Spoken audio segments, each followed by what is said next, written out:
Soy Camila Bonet y voy a hablar sobre la fundamentación de la metafísica de las costumbres de Immanuel Kant. Abarcaré lo que el autor desarrolla en el prólogo y en el capítulo 1. En principio, comienza haciendo mención sobre los principales estudios que se desarrollaron en la antigua filosofía griega. Estos eran tres: la física, la ética y la lógica. Para esto, en cuanto a la ética, que es en sí la categoría principal que desarrolla Kant en el libro, menciona que la ética es la ciencia de las leyes de la libertad y que también se le puede llamar teoría de las costumbres, como lleva el nombre en el título al llamarse fundamentación de la metafísica de las costumbres. Cuando hablamos de metafísica, según lo que nos dice Kant, se refiere a que la metafísica se limita a determinados objetos del entendimiento y que dentro de la ética conseguimos que esta tiene dos partes. Una es la parte empírica, que está más relacionada con la antropología práctica, y la segunda es la parte racional, que es la que se centra Kant para hacer el desarrollo de su metafísica de las costumbres. Esta parte racional está vinculada a lo moral. La filosofía pura, nos menciona Kant después, dice que presenta sus teorías derivándolas exclusivamente de principios a priori. Y posteriormente veremos que es la filosofía pura que está como la base para entender toda esta cuestión ética, la moralidad y todas las categorías que dentro de ella Kant ubica. El fundamento de la obligación no debe buscarse en la naturaleza del hombre, sino en conceptos de la razón pura. Y esto tiene totalmente que ver con lo que él va a desarrollar como ética o como moralidad. Y por lo tanto, después nos dice que las leyes morales descansan solo en su parte pura y que está exenta de empirismo. Y con esta parte, esto se vincula con lo que hablábamos sobre la metafísica, que es justamente eso, es como el conocimiento objetivo, racional, que está totalmente exento del empirismo y que por lo tanto también está relacionado con lo que hablamos de filosofía pura, es decir, las teorías todas se construyen en base a principios que son a priori, no están vinculados con la experiencia en sí. Entonces, bueno, más adelante Kant nos dice que necesitamos de un juicio para saber distinguir estas leyes y verificarlas, porque si esto no existe, pues no supongo, para mí, que no se podrá determinar al menos en un territorio en específico cuáles son las leyes, qué es lo que está bien, qué es lo que está mal. Aunque en principio suene como complicado, es necesario entonces de un juicio que nos determine pues cuáles serán las leyes y cuál es la verificación que van a tener estas mismas. Entonces, bueno, más adelante nos dice que esta metafísica de las costumbres es indispensable y además necesaria. Y dentro de esto, para descubrir el origen de los principios prácticos que están a priori en nuestra razón. Y bueno, todo esto está vinculado con lo que vino definiendo como filosofía pura, como el concepto de metafísica y como la necesidad de esta filosofía pura y de esta metafísica para la construcción de leyes morales. Entonces, la ley moral solo puede buscarse en una filosofía pura, es decir, que las leyes morales tienen que ser siempre independientes a la experiencia y que no tengan nada que ver con las acciones concretas y en sí. Por lo tanto, la metafísica de las costumbres lo que hace es investigar la idea de los principios de una voluntad pura posible. O sea, está en la búsqueda de si esta voluntad pura es posible y no se centra en las acciones y condiciones del querer humano. Es decir, estas leyes morales no pueden ser construidas tomando en cuenta lo que seres humanos en un grupo de seres humanos específicos quieran. Más adelante, bueno, veremos como con algunos ejemplos o con lo que llama Kant la filosofía moral popular o mejor dicho, la razón vulgar. Esto intercede, pues esto en la realidad esto sí pasa, sí pueden llegarse a construir leyes que están condicionadas por el querer de los seres humanos y no por esta filosofía pura o razón pura que te pone como límite solo las teorías construidas a priori y no las experiencias en sí, no lo empírico, la práctica. Entonces vemos como el fundamento de la metafísica de la costumbre, que es lo que acabamos de mencionar, es la crítica de la razón pura en la práctica.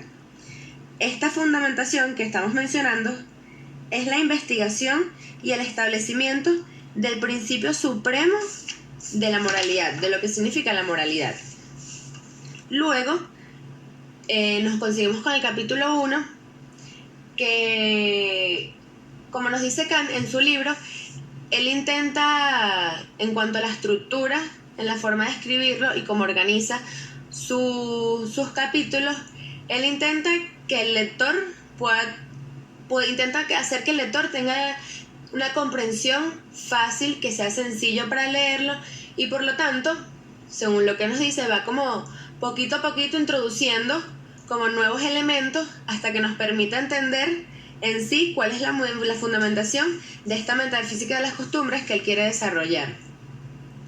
Para este audio solo llegaremos hasta lo que él concluye en el capítulo 1, aunque evidentemente para tener un conocimiento general sobre lo que él quiere desarrollar sería necesario abarcar el libro completo, sobre todo por lo que acabamos de mencionar en cuanto a la forma en la que él estructura este libro.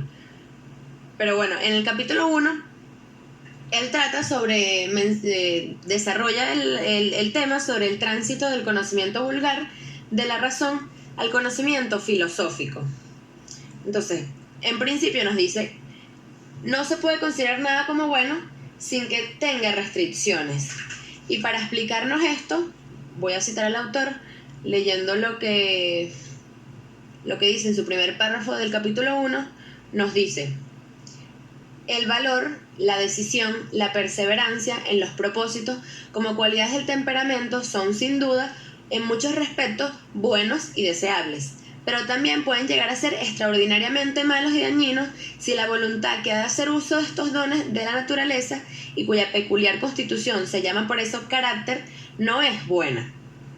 Esto lo que nos quiere decir que, no podemos calificar, en cuanto a calificar algo como bueno y malo, no es tan sencillo como decir ser bondadoso es bueno y siempre será bueno, ¿no? Tiene como aristas que hay que tomar en cuenta para determinar que si realmente es siempre bueno o si realmente no. Y para esto, Kant introduce la buena voluntad, que esto es lo que determina si algo es bueno, porque para él va más allá de las acciones en sí, o de las intenciones que se tengan con las acciones, o lo que signifique en sí una acción. Es decir, si por ejemplo está una persona ayudando a cruzar la calle a una señora mayor que necesita ayuda, esto en sí, por la acción en sí no significa que sean buenos, sino que hay que tomar en cuenta la voluntad con la que se hizo para saber si se puede para saber de qué forma la podemos calificar el cometido. Entonces, por esto mismo se necesita de un principio de buena voluntad.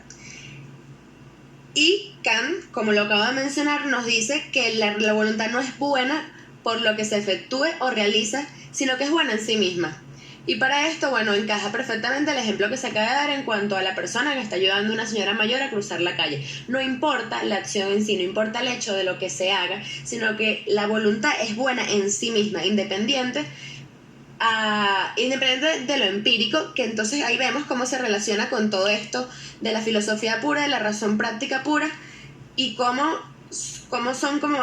el contenido es a priori y no está relacionada con lo empírico y con la experiencia. Entonces, el éxito o el fracaso de una acción no quita el valor de la voluntad. Esto nos ayuda a entender aún más lo que queremos decir con la importancia de la buena voluntad y cómo es ajena a las acciones en sí, a lo que puedan notar los otros sobre cómo son las personas. Entonces, Cuando es la razón se preocupa en gozar la vida y alcanzar la felicidad, más se aleja el hombre de la verdadera satisfacción. Esto nos lo dice Kant porque hay como una línea que se cruza cuando hablamos de felicidad y de la ética o de las leyes morales. Porque a veces, pues, cuando él nos habla de los deberes, entendemos que muchas de las acciones hechas por deber son deber por inclinación, y estos deberes por inclinación están más vinculados con la felicidad que está buscando una persona. Entonces, fue tanto así que hay un término que se llama misología, que es un término de Platón, pero que después Kant lo menciona para él el concepto era un poco distinto de como lo vio Platón. Entonces para Platón era en principio el desprecio hacia los razonamientos, y este desprecio hacia los razonamientos surgió por esto mismo que nos menciona acá, en cuanto a que la razón, cuando se preocupa en gozar la vida, alcanzar la felicidad, hace que los hombres se alejen más aún de ella. Entonces, bueno, surgió esto que se llama misología, y que Kant explica que en realidad es una creencia errónea de que la razón conduce a la felicidad, cuando en realidad es a la moralidad, y esta confusión que se tiene pensando que la razón te va a hacer llegar a una cosa que no es, que en este caso sería la felicidad cuando no lo es lo que genera el desprecio a estos razonamientos. Entonces, bueno, en principio, esta es otra de las características que tiene la razón, que es que el camino al que te lleva es la moralidad, más no es a la felicidad. Entonces, más adelante nos involucra de nuevo la importancia de la voluntad, y nos dice que la razón es una facultad práctica que debe tener influencia en la voluntad. Y para esto nos dice que el destino de la razón debería ser, no quiere decir que siempre lo sea, pero que debería ser producir una voluntad buena. Entonces, para tener una voluntad buena tenemos que hacer el uso de la razón. Y esta voluntad que se menciona ha de ser el bien supremo, por lo que ya mencionamos, que la voluntad está dirigida, la voluntad cuando es buena en sí misma, independiente de toda realidad material que exista. Entonces, y por esto mismo, Kant nos dice que es una voluntad que es buena sin un propósito posterior. No es buena para lograr tales cosas, sino es buena en sí misma, independiente de todo eso. Luego introduce otra categoría, que es el deber, y dentro de eso conseguimos el que él menciona dos deberes, y hay uno que lo coloca como el ideal. Entonces, el primero que menciona es el deber por inclinación. Este deber es el que está relacionado a la felicidad. Y bueno, entonces estos deberes por inclinación podemos conseguir cosas que puedan ser tan simples como ir al cine un viernes, porque eso tú sientes que te genera satisfacción y por lo tanto felicidad, como pueden ser cosas que que sean a largo plazo, como, bueno, estudiar algo que a ti te genere satisfacción, pero bueno, la felicidad tú le puedes que sientas que la vas a conseguir, no inmediatamente, sino al tiempo. Pero en fin, y lo importante del deber por inclinación es entender que es un deber que está relacionado con la felicidad. Pero está el otro deber, que es el que mencionamos, que es el deber en sí mismo. Así como la buena voluntad la buena voluntad en sí misma y es buena en sí misma, es el deber en sí mismo. Y este deber es independiente de la felicidad. Es un deber que es por la conciencia moral, y que incluso cuando realizas acciones por este deber en sí mismo, puedes estar dejando de lado cosas que tú sientes que te van a hacer feliz, porque estás poniendo por encima la conciencia moral. Kant nos explica más adelante que el valor del carácter moral es hacer el bien por deber y no por inclinación. Entonces aquí es cuando nos plantea que, bueno, hay dentro del deber hay dos tipos de deber, y que el ideal el ideal para... No tanto el ideal, sino así como lo menciona aquí, el valor que tiene el carácter moral es el del deber en sí mismo. Y en cuanto a esto nos menciona que todos los seres humanos buscan la felicidad, pero que esta debe ser por deber y no por inclinación. Entonces solo hay una conducta, solo hay, o sea, aquí a mí, en lo personal, como lectora del libro, me generó como dudas cuando, de hecho yo creo que más adelante lo dije, cuando uno realiza acciones por el deber en sí mismo, uno a veces con algunas acciones específicas dejas de lado tu felicidad por hacer cosas que estén guiadas por la conciencia moral. Entonces cuando él nos dice que todos los seres humanos buscamos la felicidad y que esta debe ser por deber y no por inclinación, yo en realidad más bien dejaría una pregunta abierta, seguramente porque estoy ignorando mucho contenido que incluso seguramente está en el libro, pero que no lo veo tan claro, que es preguntarme cómo esto es posible, porque para mí son como antagónicos.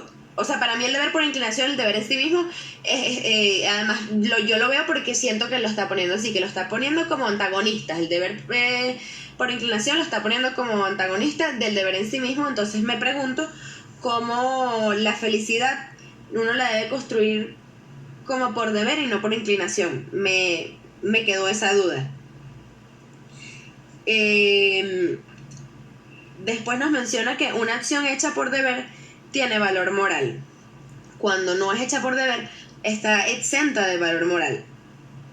Y el valor moral, que esto está completamente vinculado con lo que se viene mencionando desde un principio, el valor moral no está en el propósito en sí que se espera alcanzar.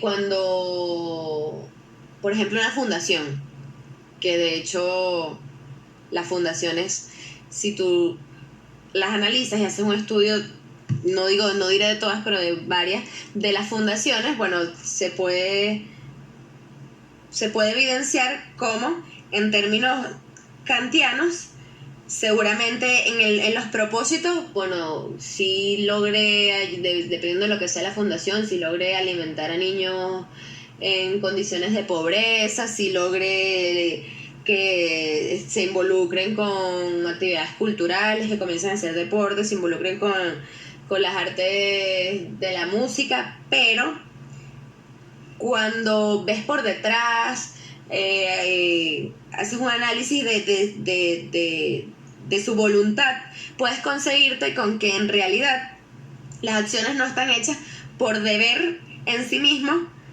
y que está exenta de valor moral, y la voluntad no necesariamente es buena en esos casos, a pesar de que desde una visión que se haga desde afuera, desde por ejemplo ahorita en el boom de las redes sociales, que te metas en su Instagram y seguramente sí ves como hay hechos concretos que podrían calificarse como buenos, realmente no tengan en cuanto a la voluntad, no sea buena la voluntad de estas fundaciones.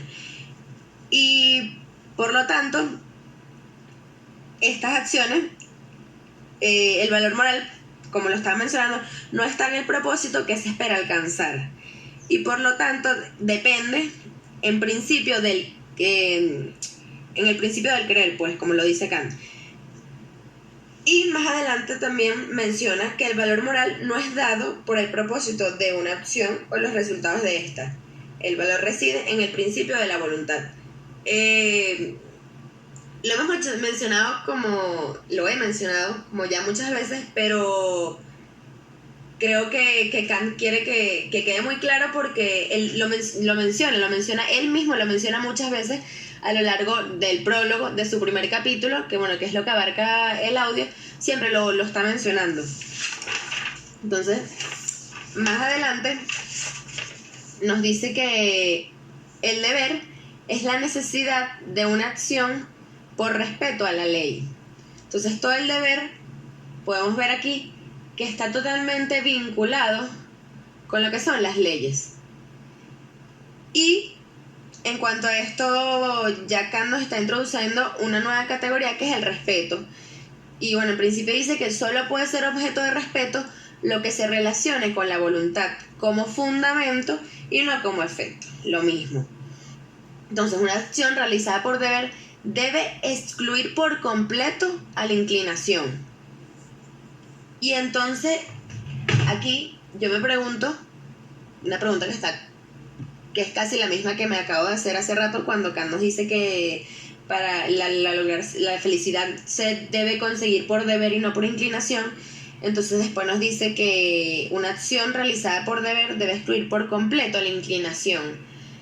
Entonces no sé si es que estoy entendiendo mal sus categorías, pero me vuelvo a preguntar, entonces, ¿cómo en ese punto nos dice que se debe llegar a la felicidad por deber, pero al mismo tiempo las acciones por deber deben excluir por completo a la inclinación?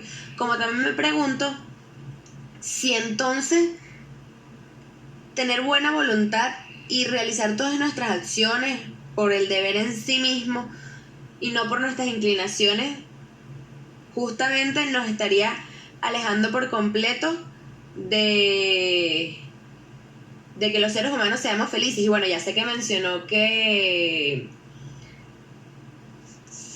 más adelante, al principio, como lo mencioné, nos habla de qué es cuando mencioné la misología, nos dice que los seres humanos están buscando con la razón la felicidad cuando lo que te conduce es a la moralidad. Y sé que, bueno, entonces ya sé, la razón no es lo que te va a hacer feliz, sino que es la razón lo que te hace es como un camino hacia la moralidad.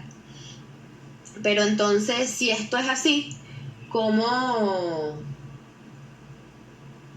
puede una persona ser feliz mientras al mismo tiempo quiere cumplir con esta buena voluntad y quiere estar apegado a las leyes morales? O sea, ¿cómo sería eso posible? Me lo pregunto. Pero bueno, continuando con el contenido, con lo que desarrolla acá en el libro, nos dice que la voluntad, por lo tanto, solo puede estar determinada por la ley. Y entonces, bueno, entonces la voluntad, eso también me queda un poco de dudas. Si la voluntad solo puede estar determinada por la ley, entonces, o sea, me pregunto cómo entra eso en las acciones, cómo entra la voluntad en las acciones cuando uno es buen amigo con una persona o cuando tratas bien a tus padres. ¿Cómo entra? No tanto cómo entra la voluntad, o bueno, sí cómo entra, porque si a juro siempre tiene que estar determinada por la ley, ¿cómo se entiende eso? Y otra pregunta que también me hacía a lo largo de toda la lectura que hice del primer capítulo era si no puede pasar que una acción que sea realizada por conciencia moral se adecue a la inclinación que tenga una persona, porque también para mí Kant ubica la inclinación y la conciencia moral y las acciones por deber, como ya lo mencioné, como que no son conciliables, que no pueden tener un punto en común. Entonces me pregunto si eso no podría pasar, si una acción que se realiza por conciencia moral está totalmente adecuada a la inclinación de una persona, y si en el caso de que eso sea así, que la acción realizada por conciencia moral se adecue a la inclinación de la persona, entonces ya no sería buena voluntad porque está relacionada con la inclinación de la persona, con lo que la persona ve como lo que lo va a hacer feliz. No, obviamente es una pregunta y no sé la respuesta, pero la dejo abierta. Bueno, luego nos dice que el valor moral de la acción no está en el efecto que se espera, eso ya lo hemos mencionado, y que la representación de la ley como fundamento de la voluntad es lo que puede constituir un bien moral.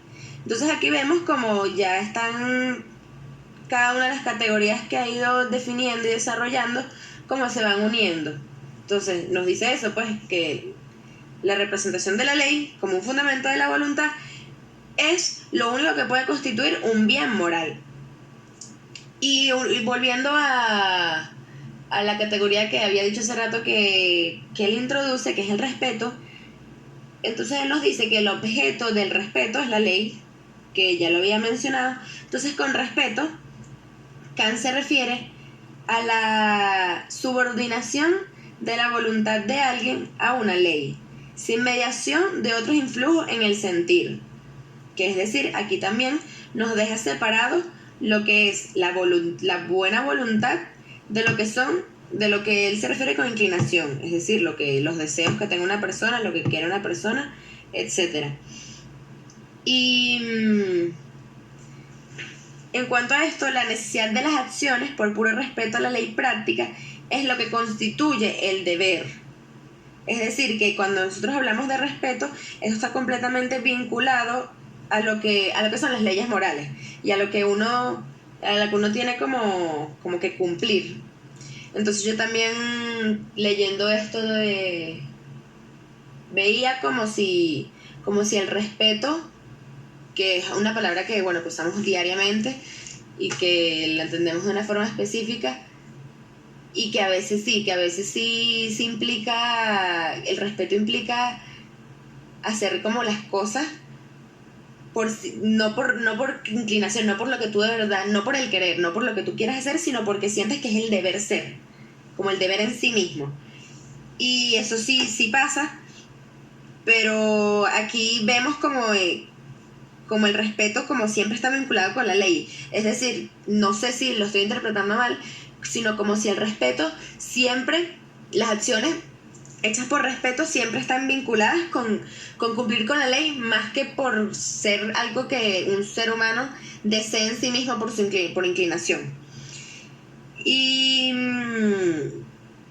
ya finalizando el capítulo, Kant nos menciona una categoría que es dialéctica natural, que es muy interesante porque desde el principio del libro yo me estaba preguntando justamente esto, que a lo que él se refiere cuando define la dialéctica natural.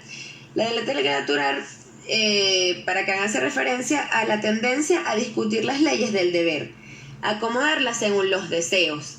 Entonces, yo siempre me he preguntado eso porque existe una máxima moral. Máxima es además una categoría de Kant que está definida como el principio subjetivo del querer, pero en este caso me refiero a máxima como a una jerarquía de lo que está más arriba, un poder moral, digamos, que nos dice, lo que está bien, que lo que está mal, que está vinculado con la ética, con la moralidad.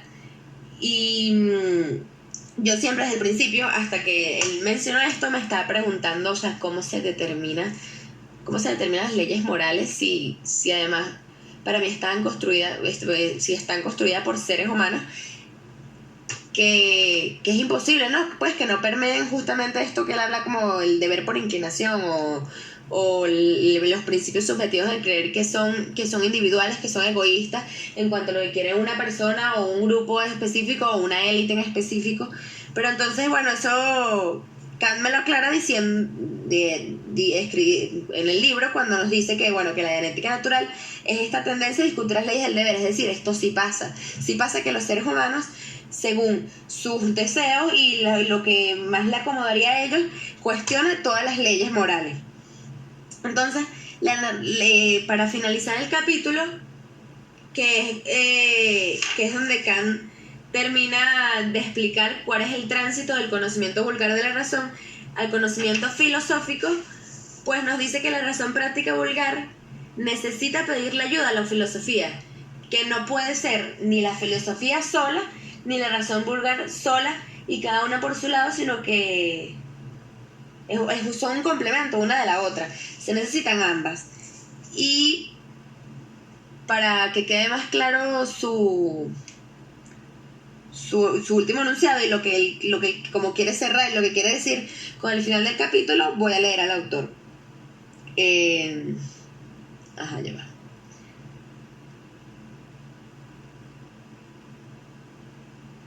momentico, que no lo consigo.